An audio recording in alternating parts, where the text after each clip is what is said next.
Thank you God. मैं एक शक्तिशाली आत्मा, शांतिपूर्ण आत्मा, दिव्य आत्मा हूँ। Thank you God. मैं हर किसी को उनके संस्कारों के साथ प्रेम पूर्वक स्वीकार करती हूँ। परमपिता परमात्मा हर पल, हर क्षण मेरे साथ है। मैं परमात्मा का प्रिय फरिश्ता हूँ। Thank you God. मैं बहुत कृतज्ञ हूँ। मेरा परिवार स्वस्थ, सुखी और समृद्ध परिवार है। थैंक यू गॉड अपार सुख के लिए, वैभव के लिए, इतने प्यारे रिश्तों के लिए और एमवे बिजनेस के लिए। Thank you God, thank you God, thank you God. सबका मंगल हो, सबका मंगल हो, सबका मंगल हो। Thank you. सभी अपने दोनों हाथों को रब करेंगे और अपनी आंखों पर और अपनी पूरी बॉडी पर एनर्जी लेंगे। Thank you. That's all from my side sir. Thank thank you you, sir. Thank you, thank you, thank you so much Rajni ji, दिन के एक बेहतरीन आज के सेशन की शुरुआत देने के लिए। और जैसा कि आपने कहा कि सभी का मंगल हो, तो उसी से मुझे एक श्लोक जो कि हमारी संस्कृति का बहुत बड़ा हिस्सा है, वो याद आ रहा है। कल सरिता ने भी बोला था, आज उसको मैं वापस से बोलना चाहूँगा कि जो हमारी संस्कृति, हमारे विचार, हमारी फिलॉसफी, हमारा दर्शन, सब कुछ वो है कि सर्वे भवन्तु सुखिनः, सर्वे सन्तु निरामय, सर्वे भद्राणि पश्यन्तु, हे माँ कच्चित दुख भाग भवेत्। यानी इसका मतलब है कि सर्वे सबको सुख में है, यानी कि सारे के सारे प्राणी, इस जगत के जितने भी प्राणी हैं, इंसान है, जानवर है, सब लोग हैं, वो सब सुखी हों। सर्वे संतु निरामय है, निरामय का मतलब है रोग मुक्त हो, यानी सिकनेस ना हो, जिसकी किताब भी अभी हम पढ़ेंगे। और जो हमारे कितनी एमवे की फिलॉसफी जो है वो कितनी ज्यादा जबरदस्त है।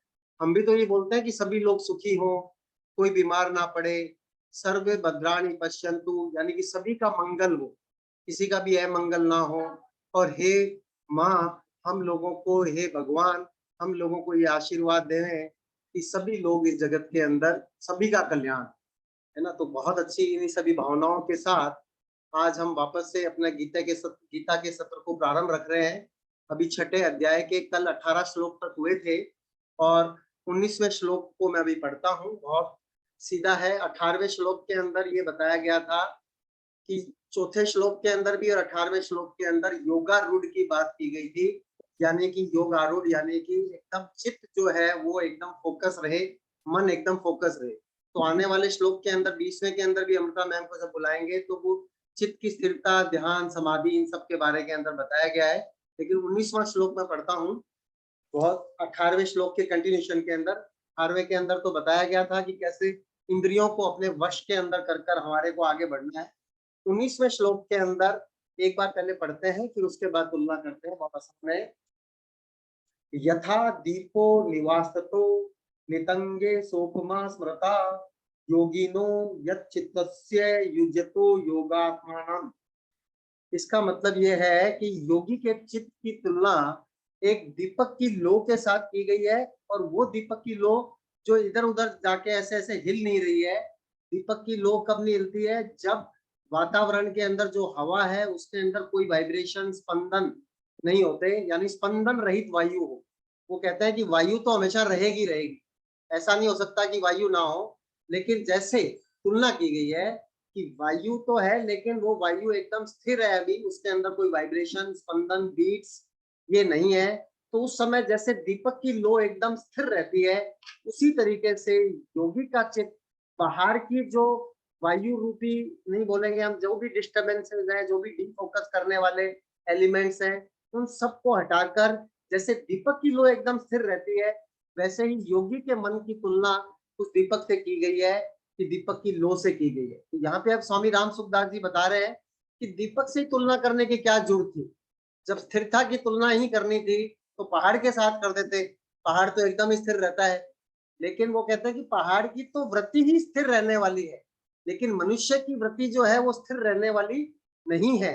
इसलिए मनुष्य की तुलना दीपक की लो से भगवान ने बहुत सोच समझ के की है, पहाड़ से नहीं की है।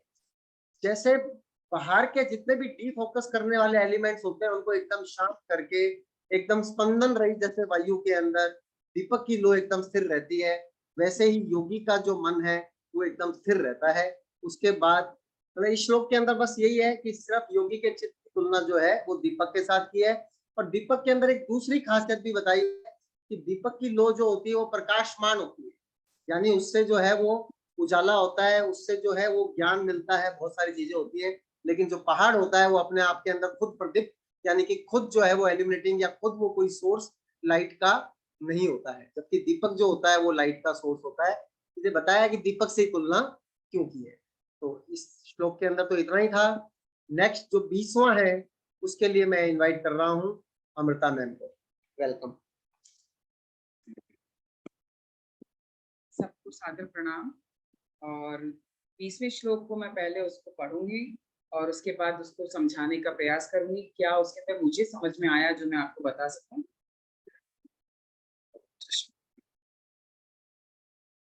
यत्रो परम ते चित्तम निरुद्धम योग सेवाय यत्र चेवात्मनात्मानं पश्याम्यहनि तुष्यति। इसमें इन्होंने यहाँ पर ध्यान योग के बारे में विशेष रूप से समझाने की कोशिश की है कि ध्यान योग क्या है। ध्यान योग में हम केवल मन के रूप में जब स्थित होते हैं तो ये धारणा है कि कई सारी उसके अंदर वृत्तियां पैदा हो जाती हैं। और ध्यान योग को करते हुए अगर हम ध्यान योग को हम दो तरीके से भी कर सकते हैं। ध्यान योग में जब हम अपने तत्व की प्राप्ति करना चाहते हैं तो ध्यान योग के अलावा हम कर्म योग के द्वारा भी उसकी प्राप्ति कर सकते हैं। और इन दोनों साधनों में थोड़ा सा अंतर है। ध्यान योग करते हुए साधक का जो चित्त है वो समाधि के सुख के साथ अगर जुड़ जाता है तो वो थोड़ा सा भटक जाता है, परंतु अगर वो अपने आप में उस सुख से भी अगर निवृत्त हो जाता है, उससे भी वो अलग हो जाता है, तो वो ध्यान योग की जो प्राप्ति वो पूरी तरह से कर पाता है और अपने आप से ही अपने आप के द्वारा वो संतुष्ट हो जाता है। और कर्म योग को करते हुए जब हम संपूर्ण मनोयोग से कामनाओं का स्वतः त्याग कर देते हैं, परंतु हम अपने इंद्रियों, कर्मों और अपनी जितनी भी हम शरीर है उन पदार्थों का संपूर्ण इस्तेमाल करते हैं, पर वो दूसरों के सुख के लिए, अपने कर्तव्यों के निर्वाह के लिए जब हम करते हैं तो कर्म योग के द्वारा भी हम अपनी मनोगत कामनाओं से जब पूरी तरह से संतुष्ट हो जाते हैं, जब हम उनको छोड़ देते हैं तो उससे हम अपने मन का सब संबंध विच्छेद कर देते हैं, तो हम पूरी तरह से अपने आप में संतुष्ट होके समाधि की प्राप्ति करते हैं। और इनमें समाधि को भी इन्होंने कई तरीकों से समझाने की कोशिश की है कि समाधि क्या है और ध्यान क्या है, ध्येयता क्या है और ध्येय क्या है। इन सबको इन्होंने इस तरीके से समझाया है कि जब केवल हमारा जो ध्यान ध्याता है वो ये भूल जाता है कि वो ध्याता है, वो किस लिए ध्यान कर रहा है, केवल उसे ध्यान के अंदर ही फोकस रहता है और उसके अंदर वो थोड़े टाइम बाद ये भी भूल जाता है कि मुझे क्या प्राप्त करना है। वो बिल्कुल निर्लिप्त भाव से अपने आप को बुद्धि से, तन से ये भूल जाता है कि वो कौन है, क्या है, किसको प्राप्त करना चाहता है। अपनी शुद्ध बुद्ध भूल के केवल एक ही अपने ध्येय के अंदर लग जाता है और वो ध्येय के प्रति भी सजग ये नहीं रहता है कि उसे क्या प्राप्त करना है। क्योंकि जब हम सिद्धियों की प्राप्ति करते हैं तो उसके अंदर पहले हमें सांसारिक प्राप्ति जो सिद्धियों के द्वारा होने वाली होती है, ऐश्वर्य की, इन चीजों की प्राप्ति होती है और अगर हम उसके अंदर गुम जाते हैं तो वो सिद्धि की प्राप्ति भी हमारे ध्यान से हमको भटका देती है, हमारे ध्येय से हमको भटका देती है। परंतु जब हम इन सिद्धियों की प्राप्ति से आगे बढ़कर जब हम उन चीजों में खो जाते हैं, हम अपने आप को भूल जाते हैं, समाधि को भी जब प्राप्त करने लगते हैं, तो समाधि भी दो तरीके की होती है इसके अंदर कि जब हमें पता होता है कि हमें समाधि में जाना है और दूसरा ये हमें पता ही नहीं चलता कि हमें समाधि प्राप्त करनी है और हम पूरी तरह से उसके अंदर डूब जाते हैं। तो ये चीज हमारी समाधि की प्राप्ति होती है जब हम अपने आप से अपने आप संतुष्ट होकर प्राप्त कर लेते हैं और ये भूल जाते हैं कि क्या चल रहा है हमारे आसपास और केवल कर्तव्यों को निर्वाह करते हुए भी हम कर्म योगी बनकर भी इसकी प्राप्ति कर सकते हैं और ध्यान योग के द्वारा भी हम इसकी प्राप्ति कर सकते हैं। और इसके अंदर हमें अपने चित्त को जो कि जड़ है उससे हमें अलग होते हुए हमें बिल्कुल निर्लिप्त भाव से, निर्बीज भाव से समाधि की तरफ जाना होता है। सबीज भाव की जो समाधि होती है उसके अंदर हमें ज्ञात रहता है कि हम समाधि ले रहे हैं, पर निर्बीज रूप की जो समाधि होती है उसमें हमें ये भी ध्यान नहीं रहता कि हम समाधि की तरफ जा रहे हैं। यानी कि पूरी तरह से अपने आप को खोकर परमात्मा को प्राप्त करना ही हमारे जो जीवन का मुख्य उद्देश्य बताया गया है। इस तरह से जब हम आगे बढ़ते हैं तो अपने कर्तव्यों के निर्वाह को करते हुए, जैसे कि अगर हम बात करें कि कोई भी व्यक्ति जब अपना कोई ध्येय निश्चित करता है तो वो बहुत सारी चीजों को प्राप्त करना चाहता है उसके बीच में, पर हम उस ध्येय के बीच में जो प्राप्त करना चाहते हैं उसको भूलकर केवल अपने लक्ष्य के ऊपर ध्यान रखें कि हमें ये लक्ष्य प्राप्त करना, और उस लक्ष्य को प्राप्त करते करते इतना गुम जाए अपने आप को, अपने चित्त को, अपनी चीजों को इतना भूल जाए कि हम आगे बढ़ते हुए केवल अपने आप में खोकर उस चीज को करते जाए और परमात्मा को याद रखें। यही इस श्लोक के अंदर समझाया गया है, बताया गया है, जिसके लिए मैं आप सबका सहयोग चाहती हूँ और जो समझाने का प्रयास किया है उससे उम्मीद है मुझे कि आप सबको कुछ समझ आया हो। धन्यवाद। Thank you, thank you, thank you, thank you very much. कुछ नहीं, काफी कुछ समझ में आया है पूरे श्लोक के अंदर जो है, सब लोगों ने समझा। अमृता मैम ने बहुत अच्छे तरीके से समझाया। अब 20 श्लोक के बाद 21वें श्लोक के लिए मैं इनवाइट करना चाह रहा हूँ, जिनको कोई इंट्रोडक्शन की अपन लोगों के बीच में जरूरत नहीं है, लेकिन फिर भी कुछ नए लोग होते हैं। तो बहुत शानदार फाउंडर प्लेटिनम लीडर हैं और बहुत जबरदस्त तरीके से आगे बढ़ रहे हैं बिजनेस के अंदर, और कल उन्होंने होस्टिंग भी की थी, है ना, और बहुत ही अमेजिंग लीडर हैं सुबोध एंड सरिता। तो please help me welcome Sarita ji. Thank you so much sir, thank you so much. और 21वें श्लोक की तरफ बढ़ते हैं अपन। सुखमात्यांतिक यत् बुद्धि ग्राह्य मतीन्द्रियम वेत्ति यत्र न चैवायम स्थितः चलति तत्वतः। यहाँ पर जो समाधि में जाने के बाद में जो सुख की अनुभूति होती है, उस सुख के लिए यहाँ पे बताया गया, अंतर बताया गया है कि जो सुख जो होते हैं वो कई प्रकार के होते हैं। एक तो आपके इंद्रिय ग्राह्य अनुसार होता है, जो आप इंद्रियों के द्वारा सुख की प्राप्ति करते हैं, और एक होता है जो परम तत्व की प्राप्ति के इसके बाद में आप सुख की अनुभूति करते हैं।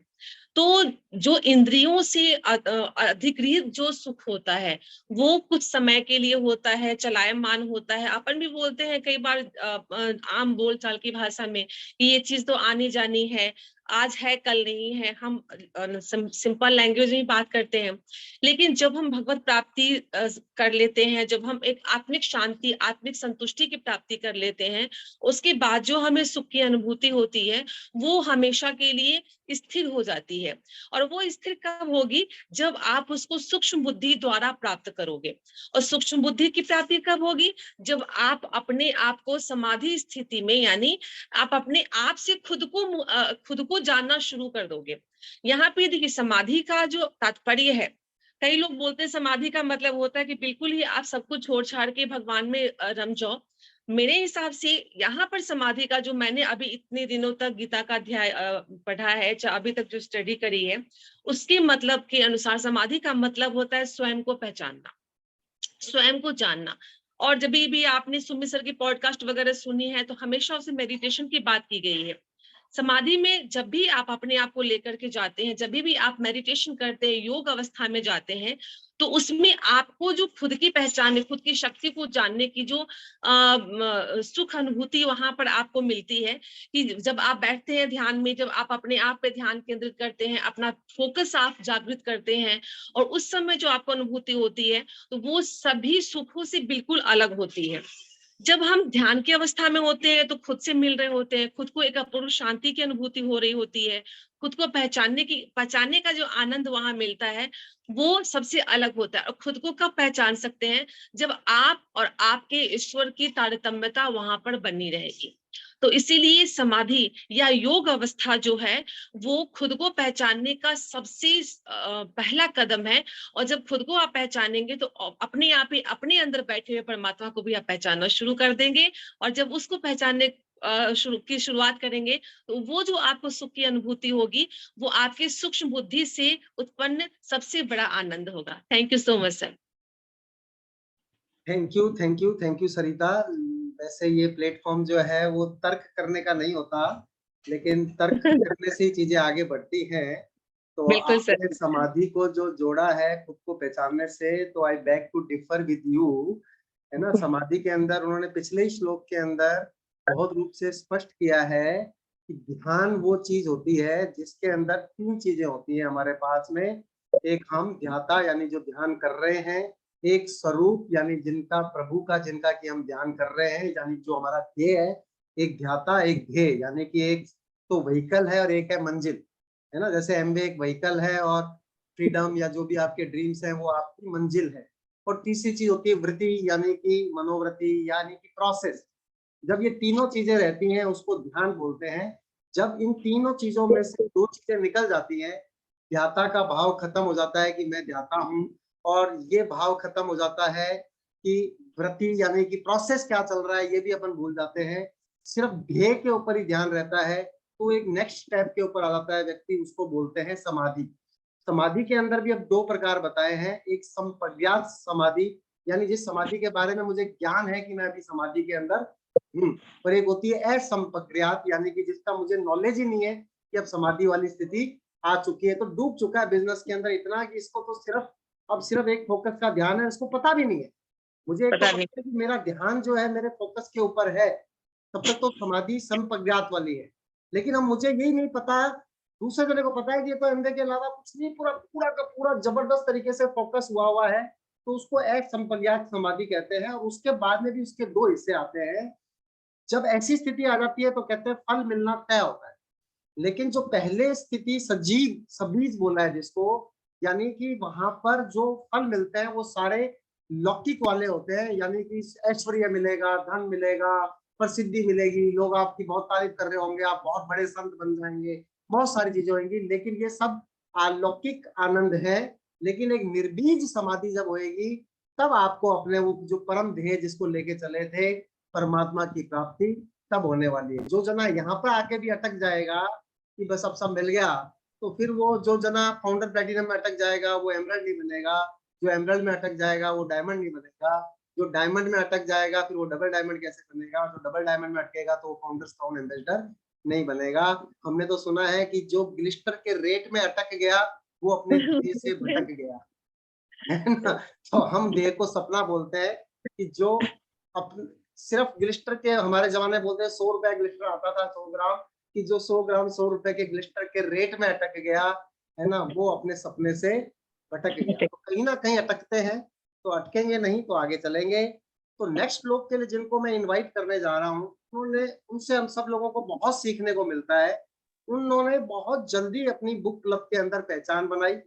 अभी बिल्कुल विक्रम को वो मिले थे एडीसी के अंदर कुछ समय पहले ही। बिजनेस के अंदर भी इतना मैं उनको ग्रुप के अंदर एक्टिव देखता हूँ उनको। हमेशा श्लोक भी पढ़ते हैं, हमेशा बुक क्लब के अंदर एक्टिव रहते हैं। तो मैं चाहता हूँ कि हम उनसे प्रेरणा लेकर बाकी के जो लोग हैं वो भी एक्टिविटी अपनी शो करें और अपने ध्येय को क्लियर करते हुए। कई बार तो लोग कहते हैं कि मुझे आज तक अपना ध्येय ही पता नहीं चल पा रहा है कि मेरा ध्येय क्या है, मैं एमवे कर ही क्यों रहा हूँ, ये पता नहीं चल रहा। तो फिर ठीक है ना। सबसे पहली चीज ये होती है कि अपने ड्रीम को क्लियर करना और उसके ऊपर डेट डालना, उसी को हम बोलते हैं कि वो आपका गोल बना है। तो अब आपको पता चल गया कि मैं किन की बात कर रहा हूँ, जो हमेशा एक्टिव रहते हैं। और एक इंग्लिश के अंदर टर्म होती है टेलर मेड। टेलर मेड का मतलब बिल्कुल आपके नाप के हिसाब से जो आपको चाहिए। आप रेडीमेड लेके आते हैं तो थोड़ा बहुत समझौता करना पड़ता है आपको कि ऐसा थोड़ा सा ढीला है यहाँ पे या थोड़ा ज्यादा टाइट है, कोई बात नहीं। लेकिन टेलर मेड यानी आपका नाम लेकर, तो इनवाइट करते हैं आप सब लोगों के जोरदार स्वागत के साथ श्याम सुंदर जी टेलर फॉर टेलर मेड श्लोक नंबर 22। वेलकम श्याम जी।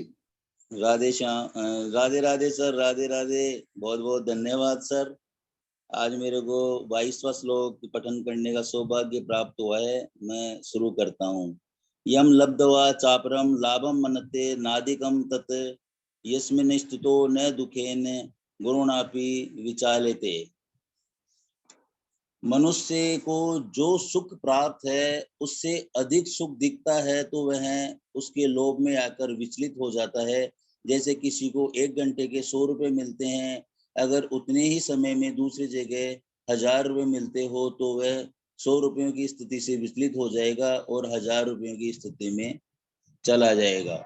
विचलित होने का दूसरा कारण है लाभ तो अधिक होता है पर साथ में महान दुख हो तो मनुष्य उस लाभ से विचलित हो जाता है। जैसे 1000 रुपए मिलते हो पर साथ में प्राणों का भी खतरा हो तो मनुष्य 1000 रुपए से भी विचलित हो जाता है।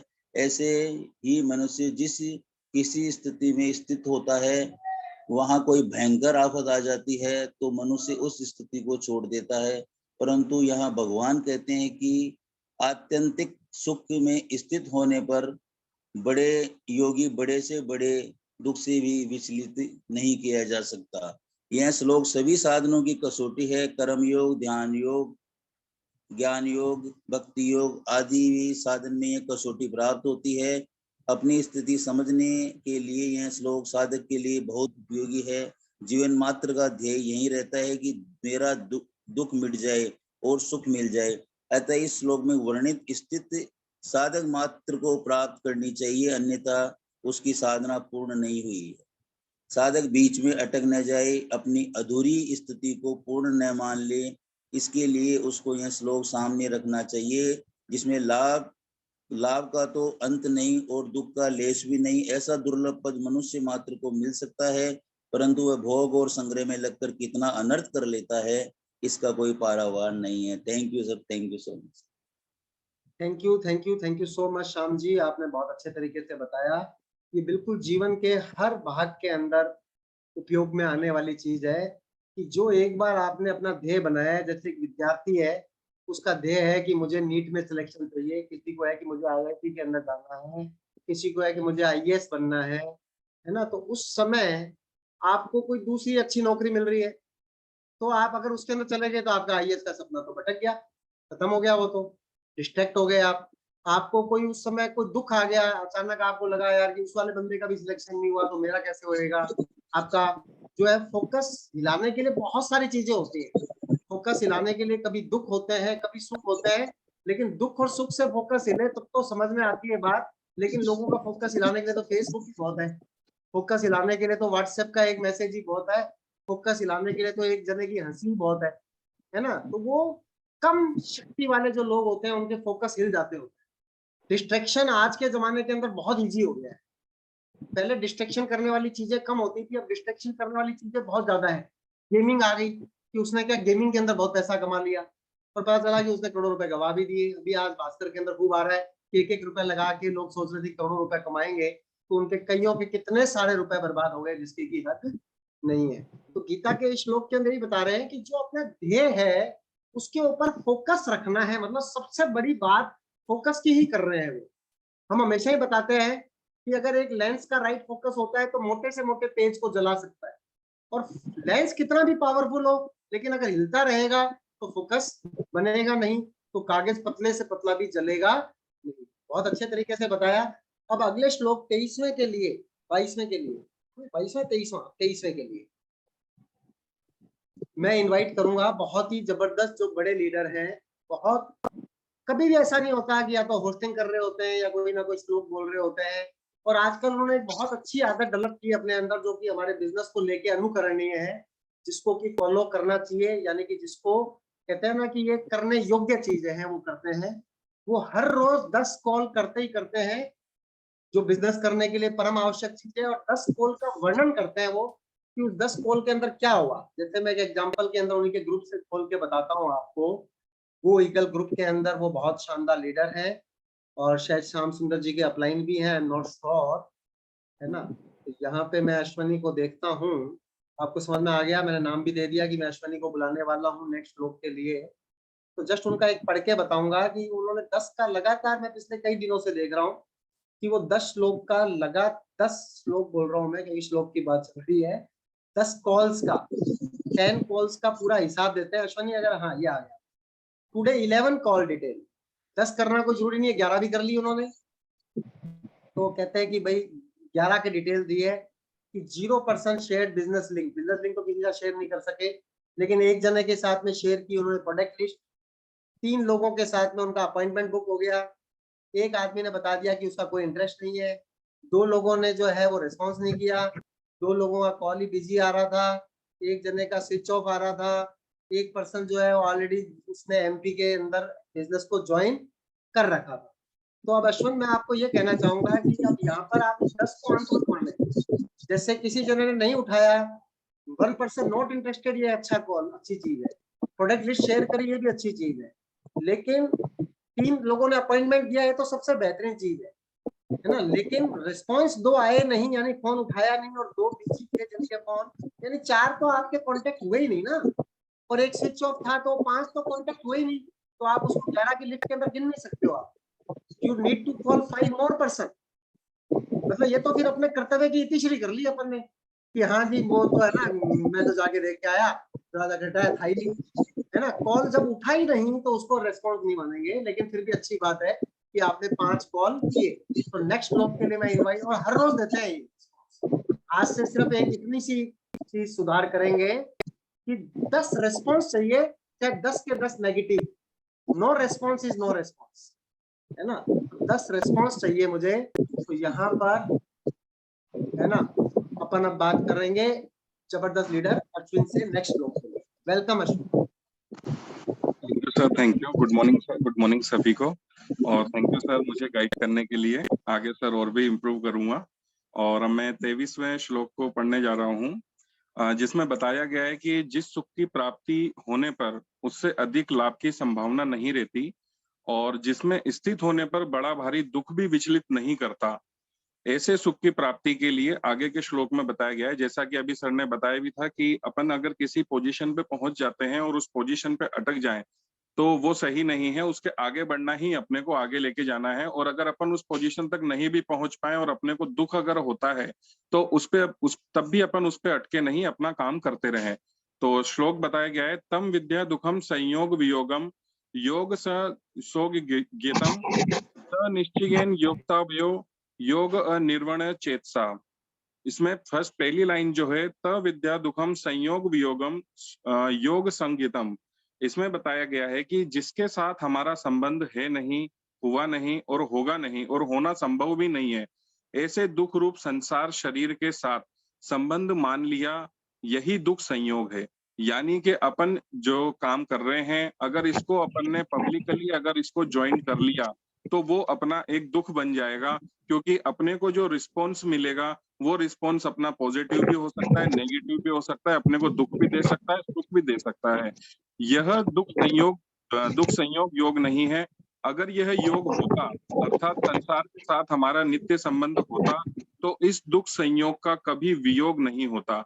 यानी कि अगर ये सांसारिक रूप से होता तो हमें कभी दुख होता ही नहीं कि हाँ कोई बात नहीं, हमें कोई फर्क नहीं पड़ रहा है। परंतु बोध होने पर इसका वियोग हो जाता है। इससे सिद्ध होता है कि दुख संयोग केवल हमारा माना हुआ है, हमने बनाया है, स्वाभाविक नहीं है। इससे कितनी ही दृढ़ता से संयोग मान लें, कितने ही लंबे काल तक संयोग मान लें, तो भी इसका कभी संयोग नहीं हो सकता। अतः हम इसे माने हुए आगंतुक दुख संयोग का वियोग कर सकते हैं। इस दुख संयोग का वियोग करते ही स्वाभाविक योग की प्राप्ति हो जाती है, अर्थात स्वरूप के साथ हमारा जो नित्य योग है उसकी हमें अनुभूति हो जाती है। स्वरूप के साथ नित्य योग की यहाँ योग समझना चाहिए। और आखिरी लाइन जो है इसकी वो कह रहे हैं, स निश्चयन योक्तवा योग निर्वण चेतसा, जिसमें दुखों का संयोग ही अभाव है, ऐसे योग का उद्देश्य रखकर साधकों को न उकताए हुए चित्त से निश्चय पूर्वक ध्यान योग का अभ्यास करना चाहिए, जिसका इसी अध्याय के 18वें और 20वें श्लोक तक वर्णन हुआ है, जैसा कि अभी सर ने बताया भी था। और योग का अनुभव करने के लिए सबसे पहले साधक को अपनी बुद्धि एक निश्चय वाली बनानी है, अर्थात मेरे को तो योग की ही प्राप्ति करनी है, ऐसा एक निश्चय करना चाहिए। यानी कि अपने को एक लक्ष्य फोकस करना पड़ेगा कि मेरे को तो ये काम करना ही है, चाहे उसमें सुख आए या दुख आए, चाहे कुछ भी हो, लेकिन मुझे ये काम करना है। और अनिर्णय चेतसा का तात्पर्य जो है, इसमें मैं लास्ट में जाऊंगा, जो इसमें बहुत अच्छी बात कही है, साधक के मन में स्वतः स्वाभाविक ऐसा विचार आना चाहिए कि मेरे अनेक जन्म हुए पर वे सब निरर्थक चले गए, उनसे कुछ भी लाभ नहीं हुआ। अनेक बार नरकों के कष्ट भोगे पर उनके भोगने से भी कुछ नहीं मिला, अर्थात केवल पूर्व के पाप नष्ट हुए पर परमात्मा नहीं मिले। अब यदि इस जन्म का सारा समय, आयु और पुरुषार्थ परमात्मा की प्राप्ति में लगा दिया जाए तो कितनी बढ़िया बात है। यानी कि अपने साथ जो भी अभी तक हुआ, चाहे वो अच्छा था या बुरा था, लेकिन अब अपन जब जान चुके हैं अपने को क्या करना है, तो अब अगर अपन अभी भी अगर परमात्मा की अगर ध्यान में अपना ध्यान लगा दें तो अपने को आगे सुख की प्राप्ति हो सकती है। Thank you sir. Thank you Ashwin, thank you. और अब हम एक चीज सीखे थे एमवे बिजनेस के अंदर, अचीव, मेंटेन, ग्रो। कंसेप्ट क्या है सभी? अचीव यानी पहले किसी चीज को अचीव करना है अपने को, फिर उस चीज को मेंटेन करना है, और मेंटेन करने के बाद में ग्रो करना है। ग्रो करेंगे तो वापस से कोई चीज अचीव होएगी, फिर जो चीज अचीव हो गई फिर उसको थोड़ी देर मेंटेन करेंगे, फिर उसके बाद उसको ग्रो करेंगे। तो इस तरीके से चलेगा, है ना? Achieve, maintain, grow. तो हमारे बीच में वो लीडर हैं जो अभी जस्ट 1 साल ही एमवे बिजनेस के अंदर पुराने हैं, लेकिन उन्होंने 1 साल के अंदर लगातार अपने लेवल को बहुत जल्दी अचीव करने के बाद लगातार मेंटेन किया है और अब ग्रो की कंडीशन के अंदर है, और लगातार हमेशा एक्टिव रहे हैं और अपने आप को बहुत डेवलप किया है, जिसको बोलते हैं ऑल राउंड ग्रोथ। यानी कि खाली फाइनेंसेस की बात नहीं करते होते हैं। यहाँ पर कितना अपन जो है वो फिजिकली भी स्ट्रांग हो रहे होते हैं, कितना अपन मेंटली स्ट्रांग हो रहे होते हैं, वो कितनी इंपॉर्टेंट चीज होती है। और कितना अब यहाँ पर आध्यात्मिक रूप से भी हम लोग जो है वो उन्नत हो रहे हैं। तो सब तरीके से सामाजिक, शारीरिक, मानसिक, आध्यात्मिक सब रूप से जब ग्रो करते होते हैं तो यही अपने प्लेटफॉर्म की सबसे बड़ी स्पेशलिटी होती है। तो यहाँ पर अब हम इनवाइट करने जा रहे हैं, आप इंट्रोडक्शन समझ चुके हैं, engineer Shalu ji. Thank you भाई साहब सो मच, इतना अच्छा इंट्रोडक्शन देने के लिए, वेलकम करने के लिए, थैंक यू सो मच।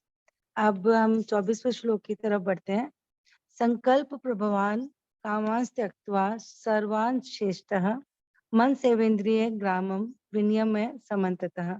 तो इस श्लोक में भगवान श्री कृष्ण योग की प्राप्ति के लिए निर्गुण निराकार का ध्यान का प्रसंग प्रारंभ कर रहे हैं। निर्गुण निराकार मतलब भगवान के लिए, परमात्मा की प्राप्ति के लिए, योग की प्राप्ति करने के लिए क्या होना चाहिए। तो पहली पंक्ति का अर्थ है कि जब हम संसार में रहते हैं तो हम अलग अलग चीजें देखते हैं, लोगों से मिलते हैं, अलग अलग देशों में जाते हैं, है ना, अलग अलग परिस्थितियां होती हैं। तो उन परिस्थितियों से, उन सब चीजों से हमारे मन में अलग अलग प्रकार की प्रेरणाएं उत्पन्न होती हैं। और फिर वो प्रेरणा में से जो प्रेरणा हमें बहुत अच्छी लगती है, कोई चीज हमें बहुत सुंदर लगती है या किसी की हमें आवश्यकता होती है बहुत ज्यादा, तो वो एक संकल्प का रूप ले लेती है कि मतलब हमें उसे पाना होता है। और उस प्रेरणा में, और इसी तरह से जो चीजें हमें अच्छी नहीं लगती हैं, है ना, कोई व्यक्ति हमें अच्छा नहीं लगता या कोई वस्तु हमें कि नहीं ये बेकार चीज है, तो उससे भी क्या होता है, उन प्रेरक संकल्प पैदा होता है। और फिर ये दोनों तरह के जो ये संकल्प होते हैं उनसे कामना उत्पन्न होती है। ठीक है, तो अब ये जो संकल्प से जो कामना उत्पन्न हो रही है, चाहे वो अच्छी है चाहे वो बुरी है, हमें दोनों ही प्रकार की कामनाओं का हमेशा ही त्याग कर देना चाहिए। हमारे मन में किसी भी प्रकार की कामना, अच्छी या बुरी, कोई भी भावना नहीं रहनी चाहिए। फिर इसमें बताया गया कि जैसे एक बीज से, अगर एक वृक्ष का एक बीज कहीं मिट्टी में गिर जाता है तो उससे एक वृक्ष पैदा होता है, फिर धीरे धीरे करते हुए मीलों तक का एक जंगल तैयार हो जाता है। उसी तरह से अगर हमारे मन में भी एक छोटा सा बीज रूपी कामना भी रह जाती है तो उससे भी हमारे मन के अंदर अंदर अंदर कुछ चलता रहता है, पानी की और हर एक चीज की कामनाएं रहती हैं। तो वो हमें मन से हर प्रकार की कामना को हटा देना चाहिए। दूसरी पंक्ति में उन्होंने बोला कि मन सेवेंद्रिय ग्रामम विनियमय समन्ततः, कि जिन इंद्रियों से हमें स्पर्श, शब्द, रस, रूप और गंध का अनुभव होता है, उन पर भी हमें अपने मन का पूरा कंट्रोल रखना चाहिए, अपने मन को, अपने इंद्रियों को अपने वश में रखना चाहिए। अब वो चाहे कोई हमारी बड़ाई भी कर रहा है या कोई हमारा मान सम्मान हो रहा है, तो हमें किसी भी तरह का खिंचाव उसमें महसूस नहीं करना चाहिए। अर्थात कि जो ध्यान योगी होते हैं उनको अपनी इंद्रियों और अंतःकरण यानी हमारे मन के द्वारा प्राकृतिक वस्तुओं यानी कि जो भी हमारे को संसार में मिल रही है उनसे हमेशा के लिए अपना संबंध विच्छेद करके वचन का मतलब नीचे ले लेना चाहिए। और बाद में एक बहुत अच्छा एग्जाम्पल दिया है कि जो स्फुरना यानी कि जो प्रेरणा होती है वो दर्पण के कांच की तरह होती है, जिसमें हम अपनी चित्र देख तो सकते हैं लेकिन उस कैमरे से हम अपनी फोटो क्लिक नहीं कर सकते, उस मतलब शीशे से। लेकिन जो हमारा कैमरा होता है, कैमरे के अंदर भी कांच ही होता है, उसी से हमारी फोटो क्लिक होती है, लेकिन हम उसमें अपनी फोटो क्लिक कर सकते हैं। तो उन्होंने बोला कि स्फुरना तो होनी चाहिए, है ना, प्रेरणा तो हो, लेकिन वो संकल्प में परिवर्तित नहीं होनी चाहिए। वो एक सिर्फ आया, हमने देखा उसको और उसको आगे जाने देना चाहिए। तो यही बताया गया कि अपने इंद्रियों पर और अपने मन पर पूरा कंट्रोल होना चाहिए और मन में किसी भी प्रकार की कामना नहीं रहनी चाहिए। थैंक यू सो मच भाई साहब। Thank you very much. और जो भी लोग, मैं लोगों को देख पा रहा हूँ, 25 लोगों से मेरे को बिल्कुल आंखों से आंखें मिला रहा हूँ मैं, 25 लोगों के साथ, है ना। 84 में से 25 के साथ ही आके क्यों मिला पा रहा हूँ, क्योंकि वो 25 के, आपको पता ही है मुझे बोलने की क्या जरूरत है ना। तो उनको देख के बड़ा अच्छा लग रहा है कि सब जनों का एक्सप्रेशन देखते हैं।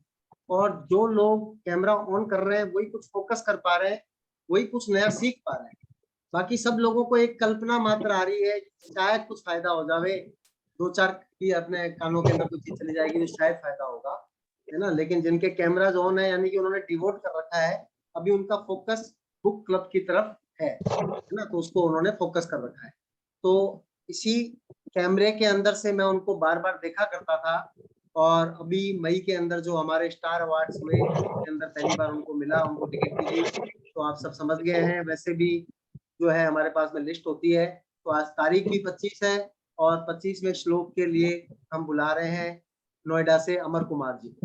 Welcome Amar ji. Thank you sir, thank you sir. Light चली गई है, इसी वजह से कैमरा ऑफ करना पड़ा था, अंधेरा हो गया है अभी फिलहाल में, और इसी मोबाइल के रोशनी से ही मैं 25वें श्लोक को पढ़ने की कोशिश कर रहे हैं। सनय सनय रूप मेधर बुधया धृति धृति क्रीडितया आत्मसंस्थानं मनः कृत्वा न किंचिदपि चिन्तयेत्। यहाँ पे ये कहना चाहते हैं कि धैर्ययुक्त बुद्धि के द्वारा संसार से धीरे धीरे उपराम हो जाए और मन बुद्धि को परमात्मा स्वरूप में सम्यक प्रकार से स्थापना करके फिर कुछ भी चिंतन न करे। अर्थात ये कहना चाहते हैं, इसका विश्लेषण में तो बहुत लंबा 3-4 पन्ने का है, पर ये कहना चाहते हैं कि जब भी हम ध्यान योग में जाते हैं तो हम बहुत दिन, कुछ दिन करते हैं, साल 2 साल, महीना 6 महीना 10 साल, तो धीरे धीरे हम उकताने लग जाते हैं। और जब उकताने लग जाते हैं तो हम इससे कहते हैं कि ये तो हो ही नहीं रहा है, जिस चीज को हम प्राप्ति करना चाहते हैं वो तो मिल ही नहीं रहा है, तो इसे होगा या नहीं होगा, ये हमारे मन में दुविधाजनक भाव आने लगते हैं। तो इस जगह कहते हैं कि आप इस चीज को पूर्ण रूप से समर्पित कर दो और धीरे धीरे, ये चीज धीरे धीरे होगा, एक साथ नहीं होगा। अपने आप को जैसे आप समुद्र के जल में, बीच जल में स्थित कर दो, और जब भी आप देखोगे तो चारों तरफ जल ही जल है। तो उस तरीके से यदि आप परमात्मा को देखते हो कि हमारे आगे, ऊपर, नीचे, दाएं बाएं, चारों तरफ 10 दिशाओं में परमात्मा ही परमात्मा है, हम तो इसके एक कण के बराबर भी कुछ नहीं है। तो हमें जो ये चाहेगा वैसा ही होगा। अगर हम ये धीरे धीरे इसकी प्रयास करते रहेंगे तो एक दिन ये हमें प्राप्त हो ही जाएगा। अगर इस विश्वास के साथ हम योग साधना को करते हैं तो हमें निश्चित रूप से प्राप्ति होती है। जैसे कि पानी का अपना कोई स्वरूप नहीं होता है, और जिस चीज में हम उसको रख दे उसका वैसा ही स्वरूप हो जाता है। और वही पानी अगर किसी पत्थर के ऊपर गिरने लग जाए तो वो अपना स्वरूप को तोड़ देता है। तो इसी तरीके से हम भी पूर्ण रूप से इस पानी की तरह ही अपने आप को तोड़ दें और परमात्मा में विलीन होने के लिए पूर्ण रूप से हम समर्पित हो जाए, योग ध्यान में चले जाए, तो ये हमें एक दिन धीरे धीरे प्राप्त हो जाएगा। Thank you sir. Thank you Amar ji. 25वें श्लोक के अंदर बिल्कुल हमारे जीवन से जुड़ी हुई चीज है कि, और एमबीए के साथ तो बहुत ज्यादा रिलेट होती है। बहुत सारे लोग जो एमबीए बिजनेस के अंदर काम करते हुए कुछ समय हो जाता है तो आप देखो उनके अंदर वो एनर्जी नहीं रहती, वो एक नयापन नहीं रहता जो एक नए आदमी के अंदर है ना। या तो वो बिजनेस से विमुख होकर छोड़ ही देते हैं तो बात ही खत्म हो जाती है, या फिर वो, उनको ये तो समझ में आता है कि टिके तो रहना है, लेकिन वो बस टिके ही रहते हैं, लेकिन वो कोई उनके अंदर एक्साइटमेंट, जुनून उसी चीज के लेकर। आप याद करो कि जब आप पहली बार एमबीए जुड़े थे, जब आप उत्साहित थे, तब आपकी बॉडी लैंग्वेज क्या होती थी, और अभी आप कहते हो कि यार कुछ और कर ले, एमबीए से तो इतना कुछ हो नहीं रहा, क्या सोचा था वो हो नहीं रहा। तो कहते हैं कि गीता के अंदर भी परम उद्देश्य की प्राप्ति करने के लिए सबके अंदर, चाहे आईएएस का एग्जाम हो, आपकी पेशेंस की तो जबरदस्त परीक्षा होती है। जब आपको सफलता मिल रही है उस समय अगर आप उत्साहित हो तो ये एक नेचुरल फिनोमिना है, कोई बड़ी बात नहीं है। लेकिन जब आपको वो आशातीत सफलता नहीं मिल रही है, उसके बावजूद भी आप उत्साहित हो और अपनी एनर्जी को मेंटेन करते हुए काम करते हो, तब जाके आगे का कदम होता है। जब आपका विश्वास हिल जाता है कि यार ये होएगा नहीं, ये मुश्किल लग रहा है यार, ये जो चीजें मैं चाहना चाहता हूँ वो हो नहीं पाएगी, तो उस कंडीशन के अंदर अपन धीरे धीरे डीफोकस होने लगते हैं। तो यहाँ पर अब 26वें श्लोक के लिए जो हमारे बिजनेस के अंदर बहुत ही जबरदस्त, जो इतना बढ़िया तरीके से काम कर रही है, जो हमारे बिजनेस के अंदर 3 चीजें हैं। फर्स्ट थिंग है रिटेलिंग, सेकंड चीज है नेटवर्किंग, है ना। 2 चीजें ही माने अपन, 3 की जगह भी। यूज तो खुद अपन करते ही करते हैं, तो यूज करना, सेल करना, नेटवर्किंग करना। तो तीनों ही चीजों के अंदर जो एकदम पारंगत है, बहुत जबरदस्त तरीके से जो बिजनेस बिल्ड कर रहे हैं, है ना। और आज काफी समय बाद उन्होंने अपने आप को नॉमिनेट किया है श्लोक पढ़ने के लिए। तो आप सब लोगों की जोरदार तालियों के साथ फाउंडर प्लैटिनम गोइंग डायमंड अभिलाषा को इनवाइट करते हैं। Thank you sir. अभी अभिलाषा की जगह मैं थोड़ा सा ये वाला श्लोक कवर करता हूँ। सो जो 26वां श्लोक है उसके अंदर बात हुई है, यतो निश्चरति मनश्च चंचलम अस्थिरम ततस्ततो नियम्येय तदा मन्येव वशम नयेत। तो यहाँ पे मन के जो 2 कैरेक्टरिस्टिक्स हैं उनको बताया गया है कि मन एक तो अस्थिर है, कहीं पे भी आप उसको लगाओ तो वो लगता नहीं है। परमात्मा में लगाओ तो शायद परमात्मा में नहीं लगता, फिर संसार में लगाओ तो परमात्मा की याद आ जाती है, तो वो एक जगह टिकता नहीं है ना। और दूसरा ये बताया है कि चंचल है, कि बहुत सारी चीजों में भटकता रहता है, घूमता रहता है। तो यहाँ पे साधक के लिए यही निर्देश है कि वो मन जहां जहां भी जाए, जिस जिस कारण से जाए, जब जाए, जैसे जाए, तब तब वहां से उसको हटाकर परमात्मा की तरफ लगाएं उसे। और साथ ही साथ इसके अंदर आप कोई भी ढिलाई ना करें, बहुत ही सावधानी रखें, बिकॉज जो मन के बारे में कहा गया है कि ये बहुत ही मन को वश में करना, मतलब शायद जैसे वायु को मुट्ठी के अंदर कैद करना, उस तरीके से इसको बहुत ही दुष्कर काम बताया गया है। तो इसके अंदर कोई ढिलाई ना बरतें हम। और इस श्लोक के अंदर बहुत ही इंटरेस्टिंग कुछ टिप्स और टेक्निक्स भी बताए हैं पर्टिकुलरली, कि कैसे हम इस जो अस्थिर और चंचल मन है इसको कैसे हम काबू में कर सकते हैं, परमात्मा में कैसे लगा सकते हैं। तो मैं सारी ट्रिक्स जो यहाँ पे बताई है वो तो यहाँ नहीं शेयर करूंगा, उसके लिए जरूर से आप इस श्लोक को पढ़ें। और लेकिन इसमें जो 2 जो टिप्स हैं या जो युक्तियां हैं जो यहाँ बताई गई है, पहला तो यही है कि जो श्लोक के अंदर बताया है कि जब भी आपका मन किसी भी और दिशा में जा रहा है जो आपका ध्येय नहीं है, और उसका अगर चिंतन होने लग जाए, तो सिंपल उस मन को आप एक्नॉलेज करें कि ये कहीं और चला गया है, और उसको दोबारा से अपने ध्येय परमात्मा की तरफ या जो भी आपका ध्येय है उसकी तरफ लेके आए। और एक जो दूसरा जो तरीका और युक्ति उन्होंने बताई है वो और भी ज्यादा सरल है और बहुत ही ज्यादा आसान है उसको इम्प्लीमेंट करना। तो वहां पे ये कह रहे हैं कि जहां जहां मन जाए आप वहीं वहीं बस परमात्मा को ही देखें। आपका मन चला गया गंगा जी के अंदर, तो गंगा जी के रूप में परमात्मा को याद करें। आपका मन चला गया किसी गाय की याद आ जाए तो गाय में परमात्मा को देखें। तो यहाँ पे उन्होंने बताया कि जब आप एक ही चीज की सत्ता मानेंगे, एक ही आप ये मान लेंगे कि परमात्मा की सिवा तो कुछ और है ही नहीं, तो आपको कभी भी इस चीज में दुविधा नहीं होगी कि मेरा मन इधर जा रहा है उधर जा रहा है। जहां पे भी जा रहा है परमात्मा है। आप किसी से बात कर रहे हैं, किसी को प्लान दिखा रहे हैं तो सामने परमात्मा है, किसी को प्रोडक्ट दे रहे हैं तो वहां पे भी परमात्मा है, कोई आपकी बात नहीं सुन रहा है तो वो भी परमात्मा है, सुन रहा है तो भी परमात्मा है। तो जब हमने ये समझ लिया कि परमात्मा के अलावा तो कुछ है ही नहीं, तो फिर तो जहां मन जा रहा है वहां परमात्मा ही है, तो मन लगाने का कोई चक्कर ही नहीं है। सब जगह परमात्मा ही परमात्मा है और हम सब परमात्मा की तरफ अग्रसर होते चले जाएंगे। So thank you so much. Over to you. Thank you so much Vishwas, है ना। विश्वास और अभिलाषा सब जने हमारे सबके एकदम चहेते बच्चे हैं, सबको पता है और बहुत अच्छे तरीके से बताया। हर जगह हर श्लोक के अंदर यही बात हो रही है कि कैसे अपनी परम चीज को जिसको प्राप्त करना है उसके लिए कैसे अपने आप को फोकस करना है, उसी के अलग अलग तरीके अपने को बताए जा रहे हैं। अब ज्यादातर मैं काफी लोगों से मिला हूँ एमबीए बिजनेस को करते हुए, बहुत लोगों से मिलते हैं, बहुत लोग परिवार के अंदर हैं, बहुत लोग जो है वो क्रॉस लाइन ग्रुप्स के अंदर भी हैं, लेकिन मैंने उनसे ज्यादा स्थित प्रज्ञा जिसको कहते हैं वो नहीं देखा, है ना। कहते हैं कि ना किसी की ना से ना हाँ से ना कुछ, और बिजनेस के अंदर ऐसे भी नहीं कि बिल्कुल ऐसे है कि भाई कोई ग्रोथ ही नहीं हो रही है, चले जा रहे हैं। पूरी प्लानिंग बनाते हैं, एक्शन करते हैं और कभी भी शिकायत नहीं करते।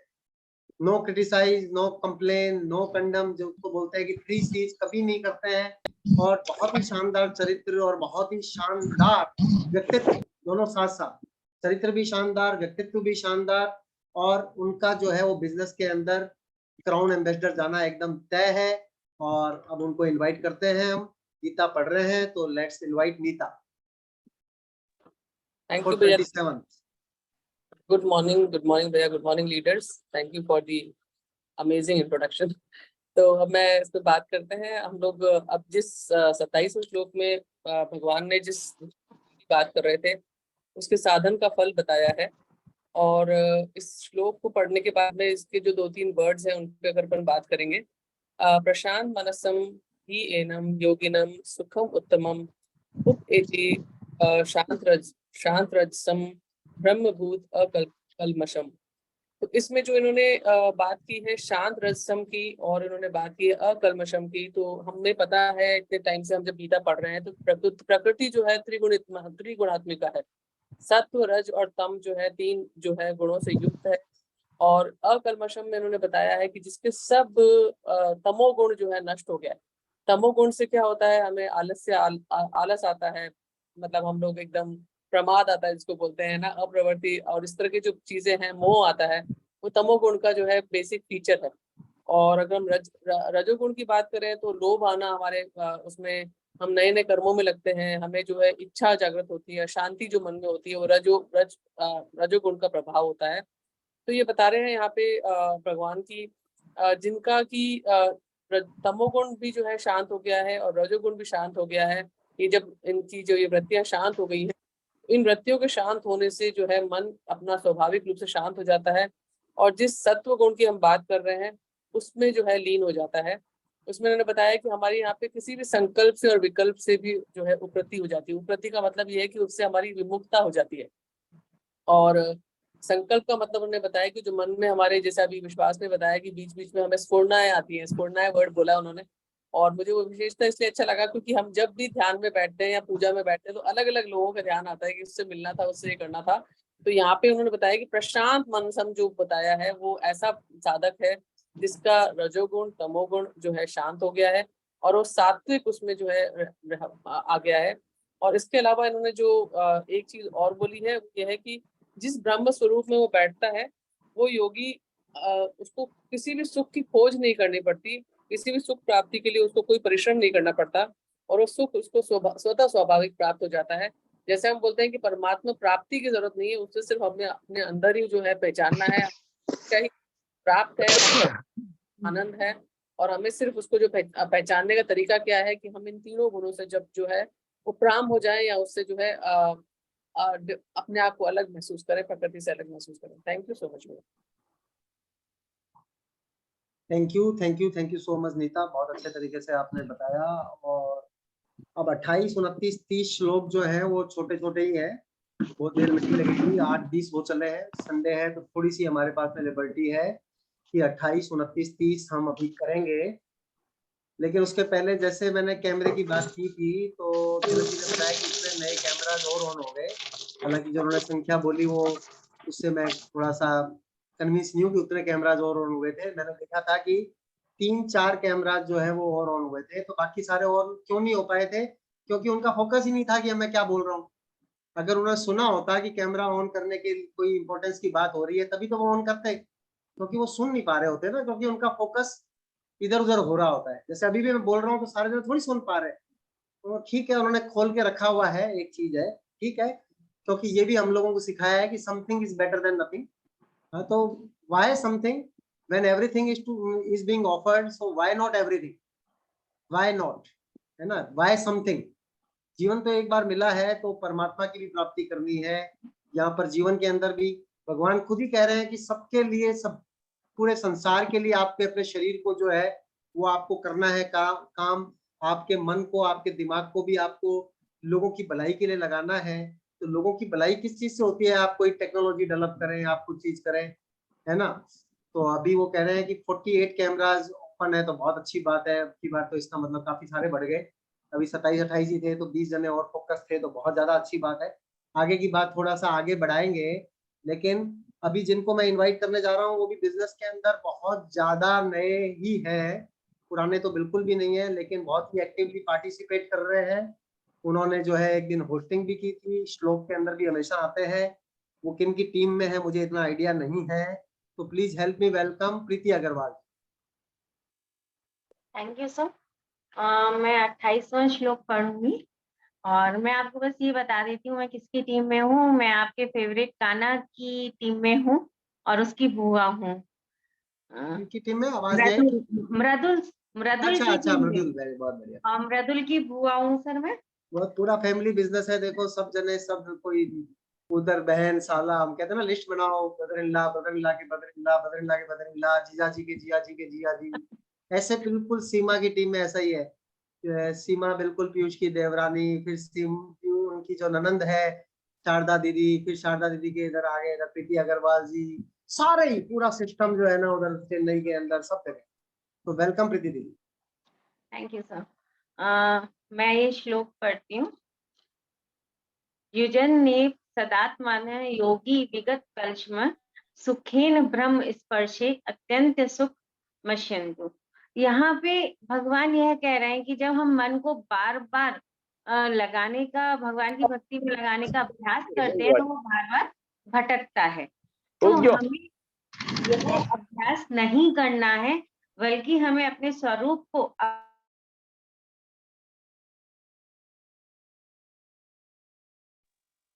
मैम आपका अनम्यूट हो गया है।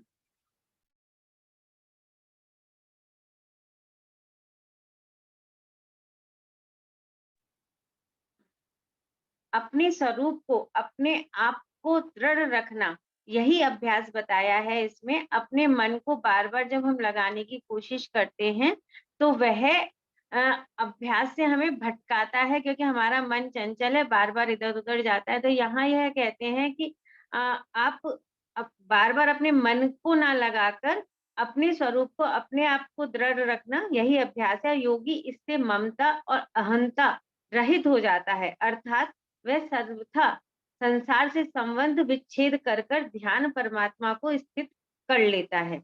इस प्रकार उसमें जो मैं का भाव होता है, मैंपन होता है, वह भी नष्ट हो जाता है और उसे ब्रह्म सुख की प्राप्ति होती है।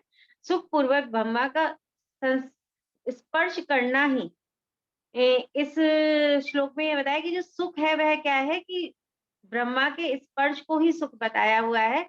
इस सुख को अनुभव करने वाला और अनुभव आने वाला दोनों ही नहीं रहते हैं, यही अत्यंत सुख की परिभाषा बताई गई।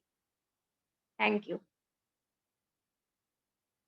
थैंक यू दीदी। पूरा मैं तो सुन नहीं पाया क्योंकि, लेकिन बाकी सब लोग बहुत लाभान्वित हुए। कलेक्टर का फोन आ गया था, अखबार पढ़ रहा है कि इस वाली नहर के अंदर पानी नहीं है, तो बताया भी कैसे पानी नहीं है, क्या पानी नहीं है। तो कोई बात नहीं। अब फैमिली बिजनेस का ही और उदाहरण, कि अभी उन्होंने बोला कि आपके प्रिय रहे थे, उनकी बुआ हूँ बोला। तो अब हमारे नीता की जो मामी जी हैं चंद्रकांत जी की, है ना, संगीता व्यास जी, वो भी बहुत ही लर्नेड, हिंदी साहित्य के अंदर इतना जबरदस्त हैं और बाय प्रोफेशन लेक्चरर हैं वो। तो please help me welcome for 29 वर्ष संगीता दीदी।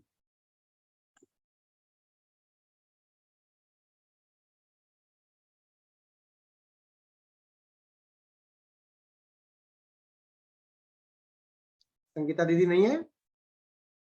संगीता व्यास जी? आई थिंक भैया नहीं है वो शायद। कोई बात नहीं, कुछ चैलेंज आ गया होगा। तो 29 श्लोक कौन पढ़ने वाला है? मैं पढ़ दूंगी। जरूर जरूर जरूर रेणु दीदी, बहुत बढ़िया। आप तो इतना तारतम्य से लय के अंदर गाते हुए पढ़ते हैं, तो बहुत ज्यादा अच्छा, और प्रोनाउंसिएशन भी आपका बहुत ज्यादा शानदार है, बहुत अच्छा थैंक यू उच्चारण है। तो वेलकम वेलकम रेणु नमस्कार दीदी। भैया, थैंक यू सो मच। श्लोक है, सर्वभूतस्थमात्मानं सर्वभूतानि चात्मनि इक्षते युक्तात्मा सर्वत्र समदर्शन। तो यहाँ पे सभी जगह अपने स्वरूप को देखने वाला और ध्यान योग से युक्त अंतःकरण वाला सांख्य योगी अपने स्वरूप को संपूर्ण प्राणियों में स्थित देखता है और संपूर्ण प्राणियों को अपने स्वरूप में देखता है। तो इसके बारे में पहले भी बहुत सारे श्लोकों में बताया गया है कि सभी को अपने, मतलब ईश्वर जो है वो हमारे अंदर है और इसी तरह से सबके अंदर उसी ईश्वर को देखना, उसी भाव से देखना, यानी समान रूप से देखना। इसी श्लोक का तो यही अर्थ मुझे अभी तक समझ में आया। मैंने इसको पढ़ा नहीं है भैया, तो यहाँ है कि सभी प्राणियों में ईश्वर का दर्शन, अपने अंदर भी ईश्वर का दर्शन करना और सभी प्राणियों में ईश्वर का दर्शन करना और सबको समान रूप से देखना। तो मुझे यही समझ में आया। धन्यवाद भैया। बहुत बढ़िया, एकदम यही है। और अब आज के लास्ट श्लोक के लिए आप सब लोगों को पता है कि वो गंगानगर से बहुत जबरदस्त लीडर हैं, पिछले ही साल प्लेटिनम हुए थे और आज संडे को जो लोग रुके हुए हैं और पूरे 84 लोग रुके हुए हैं, ये बहुत बड़ी बात है ना। लोग डीफोकस होके गए नहीं, वरना थोड़ी थोड़ी देर बाद में जाने लग जाते होते हैं। फिर भी संडे को मतलब कई लोगों को लगता है हर संडे को, आज से नहीं है, ये बुक क्लब चलते हुए 3 साल से ज्यादा हो गए होंगे, संडे को हमेशा संख्या कम होती है, यानी कि संडे को लोगों को इससे ज्यादा इंपॉर्टेंट दूसरी चीजें लगती है, लगता है कि अभी आराम कर लेते हैं।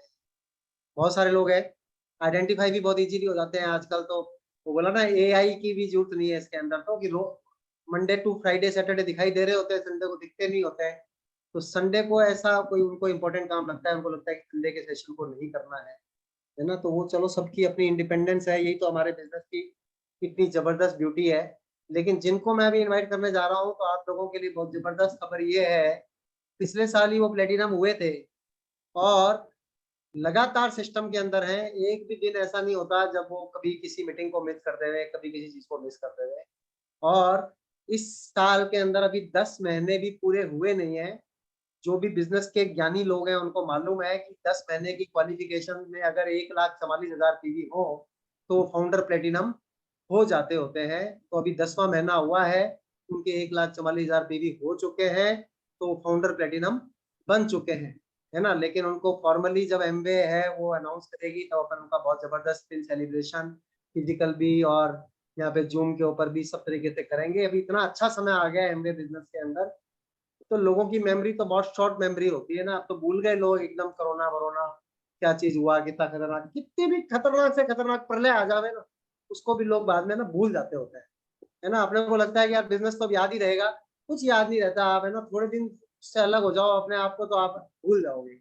कई लोगों को याद ही नहीं रहता कि क्या कंसेप्ट है, क्या सारी चीजें हैं। तो please help me welcome for 30th Sonu Balaji. सभी को नमस्कार। माई सेल्फ सोनू गंगानगर से। और सर थैंक यू, आपका बहुत बहुत।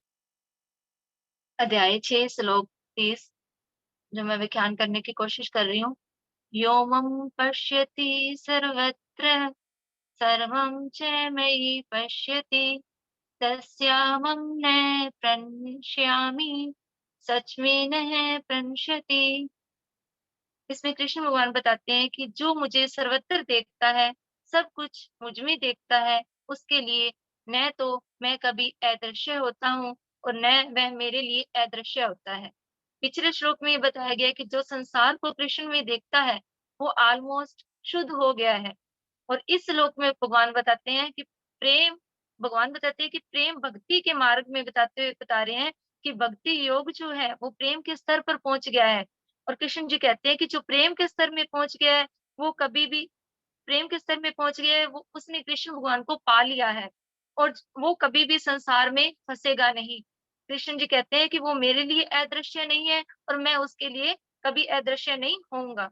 तो भगवान हमारे साथ भी है, लेकिन इसमें ये फर्क है कि वो योग के स्तर पर पहुंच गए हैं, इसलिए वे जागृत हो चुके हैं। उसके लिए हर जगह कृष्ण को देख रहे हैं। चाहे सुख आए तो भी कृष्ण है, चाहे दुख आए तो भी कृष्ण है। तो हर जगह वो बता रहे हैं कि कृष्ण जो है कभी भी अदृश्य नहीं होते हैं और न ही भक्त उनके लिए अदृश्य होते हैं। धन्यवाद from my side. Thank you. आज हमने 12 श्लोक जो है वो बहुत बढ़िया तरीके से समझे, उनको अपने जीवन के अंदर अपनाना है, अपने जीवन को उन्नत बनाना है। सभी अपने सपनों के लिए, अपने लक्ष्यों के लिए अपन लोग काम कर रहे हैं, उसकी तरफ रहना है। और जैसा कि सभी श्लोक के अंदर बताया गया है कि कितना, अगर अभी अपन लोग तो उस स्थिति के अंदर है कि आपकी अभी तारीफ मिल रही है तो सब जने एकदम खुश हो रहे हैं, बहुत अच्छी चीज है। लेकिन वो तो हमको कह रहे हैं कि ना तारीफ से खुश होना है, ना जो है आलोचना से जो है वो आपको परेशानी होनी चाहिए, है ना। कोई एक्सेप्टेंस आ गई, किसी ने ज्वाइन कर लिया तो कूद रहे हैं, और कोई किसी ने ना कर दिया तो अपन जो है वो परेशानी के अंदर आ गए। तो इन स्थितियों से ऊपर उठकर परम लक्ष्य की प्राप्ति के लिए जो अपन को कार्य करना है, कर्म को सबसे ज्यादा प्रधान मानना है। सिद्धि के प्राप्ति के लिए अब ध्यान लगा के बैठ लो तो आप देख लो कि वहां पे आपको कितने चांसेस दिखाई दे रहे हैं। मैं तो इंजीनियर हूँ तो हमेशा मैथमेटिकल बात करते हैं अपन तो, कि आप तो 1 के अंदर चले जाओ पुराने जमाने के तरीके से और एकदम ध्यान लगा के 12 साल तक बैठो, होगी प्राप्ति। हुई थी भगवान बुद्ध को प्राप्ति। या फिर अच्छे कर्म कर लो, अपने सभी कर्मों को करते करते तब प्राप्ति होगी। क्या प्राप्त करना चाहते हो पहले ये डिफाइन कर ले अपन, है ना, करना क्या चाहते हैं अपन प्राप्त, तो डिफाइन करने के बाद उसी दिशा के अंदर कर्म योग को ही श्रेष्ठ बताया है। ये तो ज्ञान योग की बात, समाधि योग की बात तो भगवान ने भी कही है कि बेहतर है कि गृहस्थ जीवन में रहते हुए अपने सब कामों को करते हुए कर्म योग की बात करनी है। कल स्टार अवार्ड्स प्रोग्राम अटेंड किया था रेणु जी ने, बहुत शानदार बात है। तो रेणु जी आप उसके बारे में कुछ बताना चाहते हैं तो you are most welcome. Star awards आज खत्म हो जाएंगे, चेन्नई लास्ट है ना। कितनी जबरदस्त, मतलब आप ये एक ड्रीम बनाओ कि स्टार अवार्ड्स हो रहे हैं और आप जो है वो की नोट स्पीकर बन के वहां पे जा रहे हैं, है ना। आपको एकदम एमवे इनवाइट कर रही है हर जने को फेसिलिटेट करने के लिए, सबका हैंड रेज करने के लिए, रॉकी म्यूजिक। एमवे तो हमारे को पसंद इसीलिए आता है कि ये मॉडर्न जमाने का जो है ना साधु ही है एमवे एक तरीके से। एमवे के जो डायमंड, डबल डायमंड ये जो होते हैं ना, पूरी लग्जरी के साथ जीवन जीते हैं, गृहस्थ के साथ रहते रहते परमार्थ करने के लिए लगे रहते हैं और खुद का तो उनका पैसा कमाने का टेंशन खत्म हो जाता है। कितनी बड़ी बात है, बहुत जबरदस्त लग्जरियस लाइफ अपना एंजॉय कर रही होती है। फोकस करना है 4 बेसिक्स के ऊपर, 9 4 स्टेप्स के ऊपर, 3 कार्डिनल्स के ऊपर, है ना। इन सब पे फोकस करेंगे तो सब कुछ होना तय है, मतलब गारंटी है कि ऐसा हो ही नहीं सकता कि सिद्धि की प्राप्ति आपको ना हो। वो सिर्फ तभी होएगा जब अपन कोई अलग अलग रास्ते अपनाएंगे, कुछ ना कुछ और करेंगे, नहीं करेंगे वो एक अलग बात है। तो कल जो स्टार अवार्ड्स पटना के अंदर हुए, जो होने आज थे लेकिन वो एक दिन प्रीपोन्ड कर दिए गए थे। तो रेणु जी प्लीज वेलकम, सब लोगों को आप बताएं आपको क्या चीजें वहाँ पे बहुत अच्छी लगी। थैंक यू जी भैया। कल का प्रोग्राम मतलब बहुत ही अमेजिंग था और बहुत सारे नए नए डायमंड्स का वहाँ रिकॉग्निशन हुआ और ईडीसी का भी रिकॉग्निशन हुआ और सब ने बहुत ही अच्छा मैसेज दिया। और जैसे कि अभी लग रहा था जैसे ड्रीम हमारा कहीं ना कहीं सो गया है, लेकिन अब पूरे उत्साह के साथ उस ड्रीम का कल हमने विजुअलाइजेशन किया और बहुत अच्छी अच्छी बातें बताई। जैसे मेरे बहुत सारे लोग जो हैं वो मतलब कोई नहीं गया था मेरे साथ, लेकिन वहां पे जब वो बोले तो लगा शायद ये प्रोग्राम मेरे लिए ही है। और बोले कि आप अकेले आए हो, हैंड रेस करो और सिर्फ खुद को देखो, अब अपने आप को देखो, कौन आया कौन नहीं आ रहा है उस पर मत ध्यान दो। और पहली बार जब आए थे तो आप अकेले ही आए थे, लेकिन हम लोग भी पहली बार अकेले ही आए थे और अब देखो कितना बड़ा कारवा है। तो इससे बहुत ज्यादा मोटिवेशन मिला और फिर नए सिरे से करने का ये एक उत्साह मेरे अंदर जगा और ये इंस्पिरेशन लेकर और स्टेज से जाकर खुद बोलते हुए खुद को विजुअलाइज किया। लगा कि मेरे बहुत सारे लोग बैठे हुए हैं यहाँ पर और मैं स्टेज से बोल रही हूँ। तो इसका कोई शब्दों में वर्णन नहीं है, बहुत बेहतरीन प्रोग्राम था। सारे डायमंड्स पटना के प्रेमवत सर, सुनीता मैडम और ओपी यादव जी, सरिता यादव जी, और पटना में तो 6 डायमंड्स हैं, सारे लोग आए थे। उसके साथ साथ 3 नया रिकॉग्निशन हुआ, डायमंड का एंड एडीसी का। उसके साथ साथ जब धर्मेंद्र और मीनाक्षी राणा आए और जो उन्होंने दिया वो बहुत बड़ी चीज थी, बहुत बड़ा ड्रीम जगाया उन्होंने और इसको मैं सबको प्रसाद के रूप में बांटना चाहती हूँ। Thank you so much. Thank you so much. आपके इमोशंस को जो भी एमवे के कोर डिस्ट्रीब्यूटर्स हैं वो सब समझ रहे हैं। बिल्कुल ऐसा ही होता है, फिजिकल फंक्शन के अंदर इतनी जबरदस्त पावर होती है कि आप जैसे लीडर तो जो हमेशा मोटिवेटेड ही है, कभी भी सिस्टम को आप छोड़ते नहीं हैं, 1 घंटे तक, बहुत अच्छी बात है। और अपने आप को बिल्कुल मानसिक रूप से मजबूत बनाते हुए हमेशा ये अगर अपन मान ले कि आज का दिन हमारा पहला दिन है एमवे बिजनेस के अंदर, क्योंकि जब हम लोग एमवे स्टार्ट किया था तभी तो पहला दिन था ही, और जो आज नए लोग स्टार्ट करेंगे उनके लिए भी तो पहला दिन होएगा ही। और आज मैं किसी भी जने को ज्वाइन भी इसीलिए करवाता हूँ कि वो व्यक्ति एमवे बिजनेस के अंदर कामयाब हो।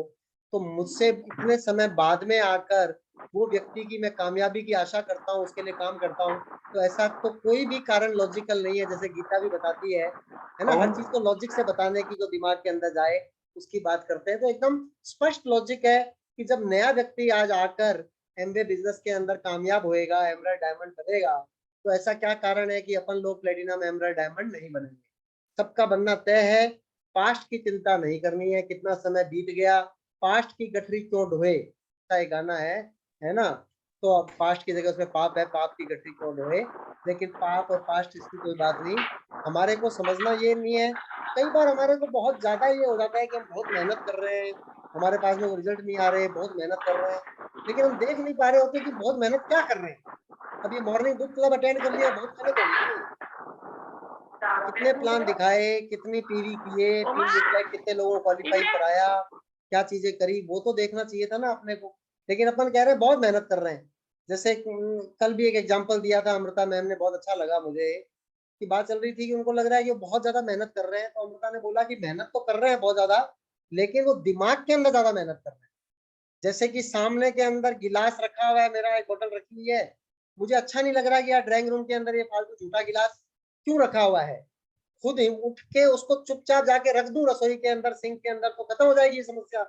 लेकिन बस लग रहा है कि ये क्यों रखा हुआ है, ये क्यों रखा हुआ है, ये नौकर ढंग से काम नहीं करते हैं, इसने ये नहीं किया, ये नहीं है कि पानी पिलाने के बाद में पानी गिलास लेके चला जावे।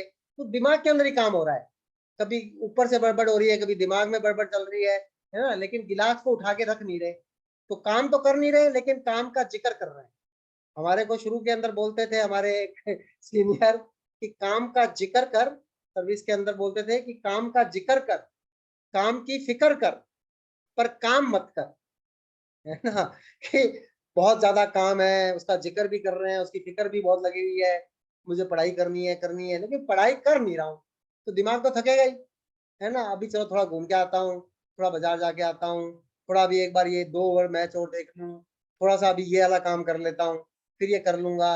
अभी हमारा एक क्वालिटी मैनुअल बन रहा है, मुझे उसको जो है कल पूरा फीडबैक देना है कि उसमें क्या क्या चीज जोड़नी चाहिए, क्या हटनी चाहिए। तो अब वो लास्ट समय जब तक आएगा नहीं, मुझे पता है मेरे से होएगा नहीं, है ना। वो दिमाग में ही चल रहा है मेरे अभी कि हाँ यार वो देना है, यार वो फीडबैक देना है, वो अभी फीडबैक देना है। लेकिन उसको डाउनलोड करके, उसको पढ़ के, उसके अंदर फीडबैक देने का काम अगर कर लेता तो काम हो जाता, लेकिन वो किया नहीं मैंने। मैं तो कह रहा हूँ करना है, करना है, करूंगा लास्ट में, लेकिन तब तक दिमाग तो कितना थक रहा है ना, दिमाग थका हुआ है ना। लेकिन फिर भी मुझे तो चलो कॉन्फिडेंस है कि मैं कर लूंगा यार, कोई खास बात नहीं है, लास्ट तक ऐसे ही किया। लेकिन जिसको ये कॉन्फिडेंस भी नहीं है कि कर लूंगा और वो कर भी नहीं रहा है, तो उसकी तो फिर कॉम्पिटिशन हारी होनी है ना।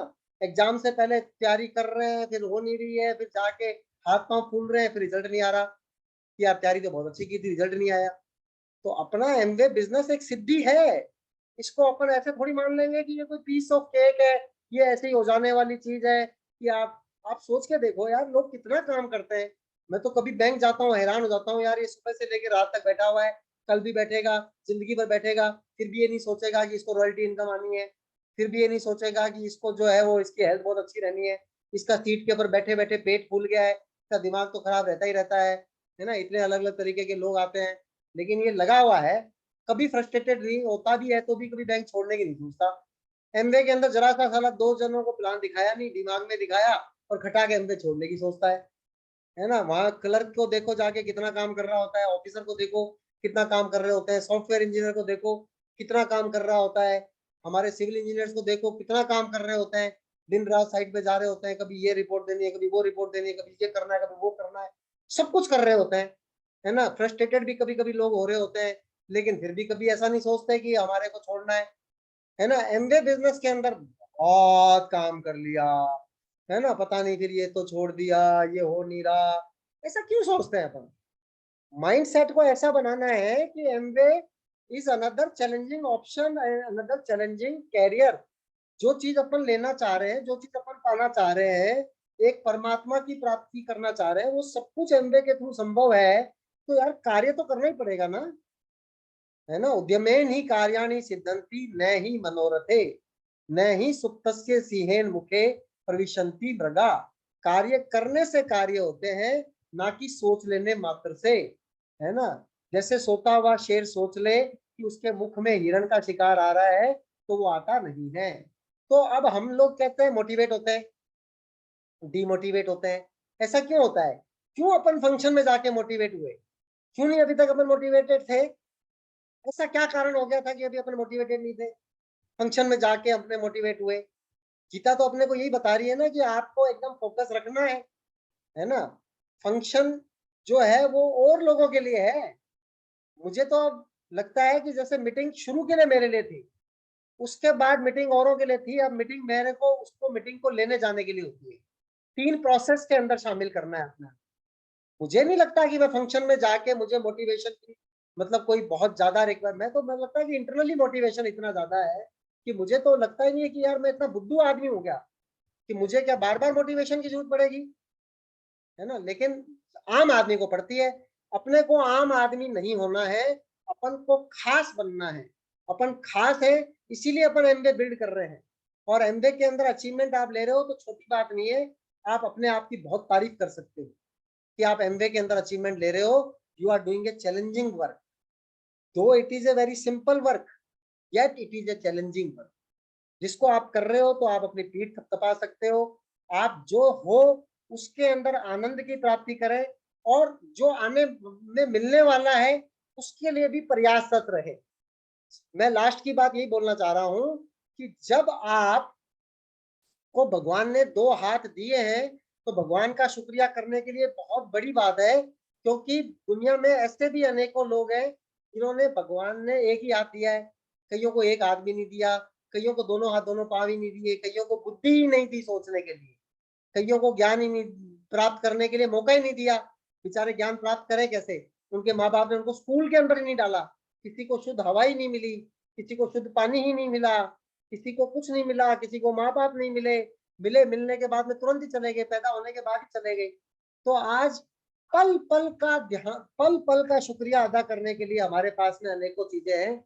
लेकिन भगवान हमसे ये चाहते हैं कि जो आपको मिला है वो बहुत अच्छी बात है, लेकिन उससे आप क्या करते हो वो मेरे प्रति आपकी सच्ची श्रद्धा है, वो मेरे प्रति आपका किया हुआ कर्म है कि मेरे रचे हुए संसार का आप कितना भला करते हो। आपको जो पोटेंशियल मिला है उसके ऊपर आप कितना काम करते हो।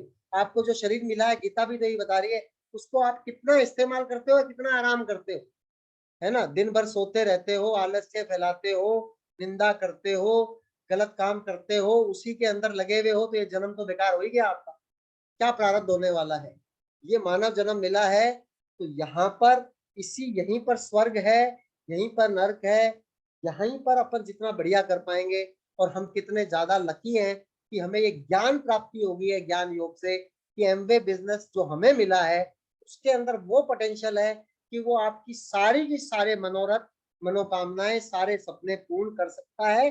एमवे में ये व्हीकल में पावर है, लेकिन उस व्हीकल को चलाना, घोड़ा तो बहुत शानदार है, अरबी घोड़ा, लेकिन अरबी घोड़े को चलाने के लिए आपको भी जो है ना वो शानदार होना जरूरी होता है, वरना वो गिरा देता होता है।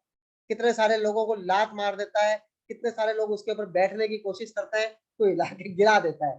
तो आपके अंदर वो दम होना चाहिए कि इस घोड़े को आपको साधना है।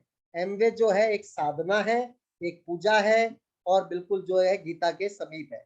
तो अब आज के सेशन को हम अंत करेंगे बिना किसी और देर को लगाए इस बात के साथ कि ये 47 के 47 श्लोक हम पूरे करेंगे, जिसके अंदर अभी हमें समय लगेगा, है ना। अभी हम 30 तक पहुंचे हैं तो कम से कम 2 दिन हमारे को सोमवार मंगलवार लगेंगे, 3 दिन भी लग सकते हैं।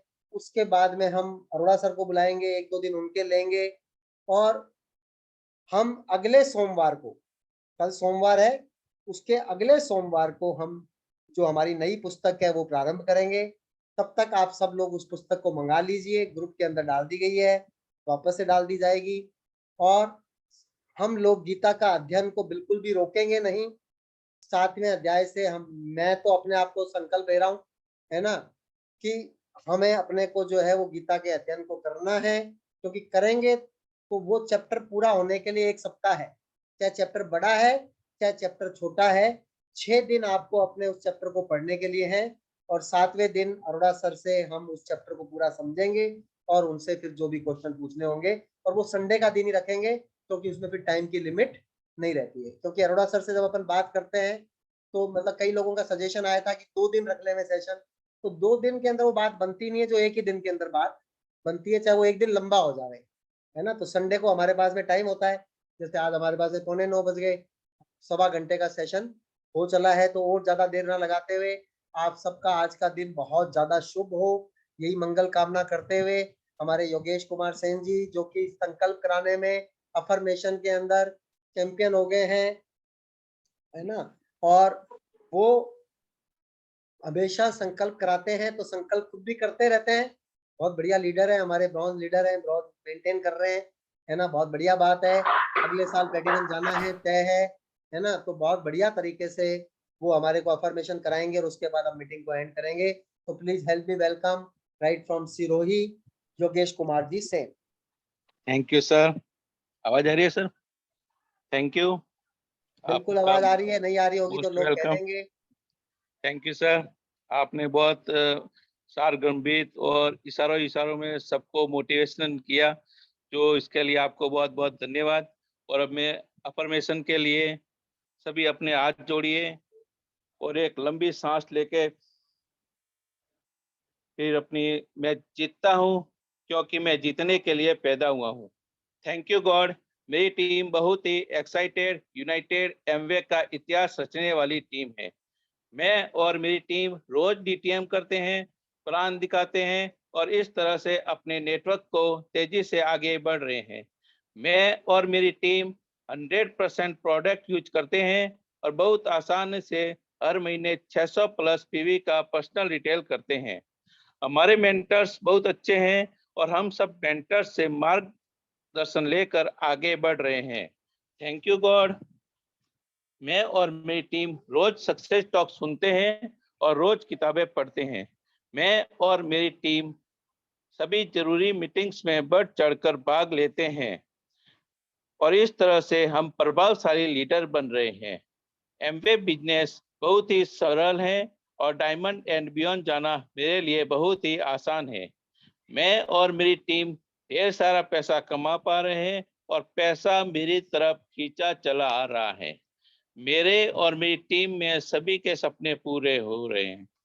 मेरी टीम बहुत ही एक्साइटेड, यूनाइटेड और शक्तिशाली एमवे का इतिहास रचने वाली टीम है। थैंक यू गॉड, मुझे मेरे 6 टीम में मेरे शानदार लीडर्स मिल गए हैं। थैंक यू गॉड, मैं अपनी टीम के साथ विदेश यात्रा पर जा रहा हूँ। मैं जीतता हूँ क्योंकि मैं जीतने के लिए पैदा हुआ हूँ। I am a diamond, I am a diamond, I am a diamond. Thank you God, thank you God, thank you God. Love you God, love you God, love you God. सभी अपने हाथ अब कीजिए और अपने आंखों पे और पूरे शरीर पर मलिए। धन्यवाद sir. Thank you, thank you, thank you Yogesh ji, thank you everyone. और कोशिश ये करें कि 1 टीचर्स 1, एक जना एक को प्रेरित करे, सही बात बतावे और अच्छा जीवन जीने के लिए प्रेरित करें। और मॉर्निंग बुक क्लब जो है वो हमारा बहुत ही अच्छा साधन है और इवनिंग सीडी क्लब को भी हम और अच्छा बनाने जा रहे हैं। उसके अंदर कुछ रोज एक प्रोडक्ट्स को रखेंगे हम, है ना, कुछ सीडी कुछ और बातें करेंगे। तो मंडे से यानी कि कल से जो इवनिंग क्लब है उसको भी बहुत अच्छा अभी अपन बनाएंगे और पूरा का पूरा फोकस करेंगे हम, क्योंकि हमारा जो परमार्थ हमारे को समझ में आया है वो एमवे बिजनेस है। हम सबको जो एक कड़ी के अंदर जोड़ने वाली चीज है वो एमवे बिजनेस है। तो हमारा फोकस पूरा का पूरा एमवे बिजनेस है ना। उसके अंदर कोई किंतु परंतु शक संशय नहीं है, क्योंकि हमें एमवे बिजनेस के अंदर लोगों को, अपने आप को, सबको उन्नत करना है। क्योंकि एक साधे तो सब सधे। अगर आपने एमवे बिजनेस को अच्छे तरीके से जी लिया तो आपके सारे सपने पूरे होने तय हैं। आपको ये विश्वास है तो आपका हमारे साथ में स्वागत है, आप हमारी टीम के अभिन्न हिस्सा हो। नहीं है तो हर आदमी एकदम फ्री है, इसमें कोई वाली बात है नहीं। हमारा उद्देश्य बिल्कुल और बिल्कुल एमवे बिजनेस को बिल्ड करना है, एमवे बिजनेस के अंदर ऊंचाइयों पर लोगों को पहुंचाना है। यही हमारा परमार्थ, यही हमारा परम उद्देश्य है, जो एकदम क्लैरिटी के साथ हमारी टीम के एक एक आदमी को एकदम राइट तरीके से पता है। हमारा कोई डी फोकस नहीं है, हमारे को कोई बहुत ज्ञानी कहलाना, बहुत ज्यादा, है ना, आनंदित होना, वो सब कुछ होना है। वो बहुत सारी चीजें, जिसको जिस चीज में आनंद आता हो, किसी को डिस्को में आता हो, किसी को जो है जुआ खेलने में आता हो, किसी को दारू पीने में आता हो, किसी को होटल्स में जाने में आता हो। हमें पता है कि हमारा आनंद, हमारा परमार्थ जो है वो एमवे बिजनेस के अंदर नई नई पिन लेके profitable and strong business generate करना है, helping people to help themselves, और लोगों की मदद करना जिससे वो स्वयं की मदद कर सके और एक स्ट्रॉन्ग और प्रॉफिटेबल बिजनेस का निर्माण कर सके। राइट बेसिक्स को फॉलो करते हुए, उद्देश्य एकदम क्लियर है, नो हिडन एजेंडा, कि कहें कुछ करें कुछ, कोई एजेंडा कुछ और हो, करना कुछ और चाहे। One agenda, one theme, build Amway for your better present, better future. Thank you. Go Camp. Good day. Okay sir एक टेंशन हो रही है, इतनी रात हो रही है, बोल रही हूँ सर, कल से स्कूल Thank you, ओपन हो रही है, sir. 7 बजे स्कूल जाना है और मॉर्निंग सेशन नहीं ले पाएंगे, बहुत बड़ी टेंशन हो रही है, बहुत बड़ी। पूरे दिन की एक डोज कैसे हमारी रहेगी? बिल्कुल, अपने को गीता ने बताया है कि पहले अपने को कर्म करना है। एमवे भी यही बताती है कि फर्स्ट प्रायोरिटी आपका भगवान, सेकंड प्रायोरिटी आपकी फैमिली, जो एमवे बताती है, थर्ड प्रायोरिटी आपका प्रेजेंट ऑक्यूपेशन, और फोर्थ प्रायोरिटी जो होती है वो एमवे होती है। तो अभी आपका जो थर्ड प्रायोरिटी प्रेजेंट ऑक्यूपेशन बहुत जरूरी है, तो वो भी एक पूजा है जो आप कर रहे हैं, तो उसको बहुत अच्छे से करना है। और मॉर्निंग सेशन में हम लोग भी आपको मिस करेंगे, है ना, लेकिन आप उसकी YouTube के ऊपर मोहन जी के सौजन्य से रिकॉर्डिंग सुन सकते हैं। ये भी डिजिटल है, वो भी डिजिटल होती है, सिर्फ एक माइंडसेट को समझाने वाली बात ही होती है। सर बोल नहीं पाएंगे ना। हाँ, बोल नहीं पाएंगे, बाकी होता वो भी डिजिटल है, ये भी डिजिटल है। बस अभी अपने को पता है कि लाइव है, बोरा जी को मुस्कुराते हुए लाइव देख रहा हूँ, उसके अंदर है कि अब यहाँ रिकॉर्डिंग में हंसे थे बोरा, अभी बोरा जी हंस रहे हैं, है ना? तो वो कहते हैं स्थायी कुछ नहीं है, लेकिन रिकॉर्डिंग जो है वो स्थायी है ना? तो आपकी जो रिकॉर्डिंग है वो भगवान के घर पे तो चलती रहती होती है। अब वो इंसान भी इतना डेवलप हो गया कि उसने अपनी रिकॉर्डिंग और वो सब रखना, पहले रिकॉर्ड आते थे, अब तो बहुत मतलब आम आदमी भी लाइव ट्रांसमिशन कर रहा है, आप अपने घर में बैठे हो। तो टेक्नोलॉजी जिन्होंने डेवलप की है, उन्होंने भी भगवान के लिए कितना बड़ा काम किया है, टेक्नोलॉजी डेवलप की है तो संसार का कितना भला किया है। तो हमेशा जो भी कर्म अपन कर रहे हैं वो संसार के भले के लिए, ना कि वो किसी भी जने को अहित पहुंचाने के लिए। एमवे बिजनेस की सबसे बड़ी ब्यूटी यही है कि कर भला तो हो भला। आपकी टीम ग्रो करेगी तो आप ग्रो करोगे, किसी को भी नुकसान करके आप कभी भी ग्रो कर ही नहीं पाओगे। तो गॉड्स प्रिंसिपल जो है वो एमवे बिजनेस में है, इसलिए हम एमवे बिजनेस से इतना प्यार करते हैं। तो कोई ये कहता है कि एमवे को ऐसा कुछ समझते हैं, वो समझते हैं, वो नादान लोग हैं, उनकी क्या टेंशन करना है। ईसा मसीह ने कहा है कि वो मेरे पे पत्थर मार रहे हैं, वो नादान है, उनको भी पता नहीं है, बाद के अंदर बहुत पछताएंगे वो। तो कोई एमवे को खाली पैसा कमाने का साधन समझ रहा है, कोई एमवे के लोगों को अच्छा नहीं समझ रहा, that is their problem. Amway के लोग कितने अच्छे लोग हैं, कितने प्यारे लोग हैं, कितने शानदार लोग हैं। तो हमारे को लोगों की क्या टेंशन करना है कि लोग क्या सोच रहे हैं। Don't care what the people think, care what you think of yourself, है ना। हमारे को एक डायमंड बताते थे कि लोग जो है वो ये तो सोचते हैं कि खुद क्या सोच रहे हैं, ये और टेंशन ले रहे हैं कि लोग और क्या सोच रहे हैं, डबल डबल काम कर रहे हैं दिमाग के अंदर, और असली के अंदर हाथ पांव से जो काम करना चाहिए वो कर नहीं रहे, प्लान दिखाना चाहिए दिखा नहीं रहे, है ना, रिटेलिंग करनी चाहिए कर नहीं रहे, है ना, सिर्फ दिमाग दिमाग दिमाग। तो बहुत सारी आज की बातें हो गई, चलती रहेंगी, और हमारे को आगे बढ़ना है, हमेशा टारगेट लेना है। अगर उस मंथ का टारगेट नहीं लिया तो कैसे पता चलेगा कि आप कहाँ पहुंचे।